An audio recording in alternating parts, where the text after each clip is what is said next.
Cette affaire en cours, sous le feu des projecteurs médiatiques, semble être encore loin de son dénouement, étant donné la succession continue de révélations.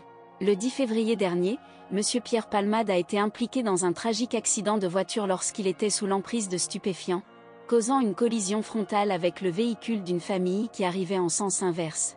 Les conséquences dramatiques de cet accident ont été particulièrement lourdes, provoquant 3 blessures graves ainsi que la perte de l'enfant que portait une femme enceinte. Depuis lors, de nouveaux éléments ont été découverts par les enquêteurs, qui suspectent désormais le comédien de détention d'images pédopornographiques. Tandis que les autorités de la brigade de protection des mineurs cherchent à interroger Pierre Palmade sans délai à propos de cette nouvelle branche de l'affaire, nos confrères du journal Le Parisien ont rapporté ce mardi 21 février que l'état de santé du comédien ne lui permettait pas, selon les experts médicaux de l'hôpital Paul Brousse, d'être soumis à une garde à vue ni même à une audition. Lors de sa participation à l'émission TPMP, le journaliste Karl Zéro a abordé cette affaire en fournissant des informations complémentaires, en particulier sur les allégations de détention d'images pédopornographiques. Il a préalablement précisé qu'il existait 2 nouvelles découvertes dans cette affaire. Le journaliste a poursuivi en expliquant qu'un individu nommé Fabien s'était présenté dès la soirée précédente, en envoyant des vidéos et des fichiers audio via un téléphone portable, démontrant que Pierre Palmade visionnait des contenus à caractère pédopornographique.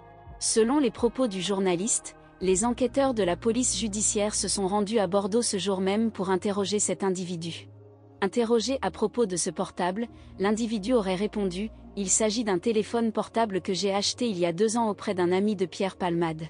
Ce dernier n'avait pas nettoyé le téléphone avant de le vendre et j'ai découvert ces images à l'intérieur. Je ne savais pas quoi en faire. » Cependant, suite à ces graves allégations, Karl Zéro a tenu à tempérer ses propos. Il faut tout de même être prudent. Il est possible qu'il y ait une cabale organisée contre Pierre Palmade. Nous devons être vigilants, a-t-il déclaré. Interpellé par Cyril Hanouna, le journaliste, qui intervient régulièrement sur des affaires de pédocriminalité, a été plus catégorique en affirmant que des enregistrements montraient clairement l'humoriste en train de visionner des scènes de viol d'enfants.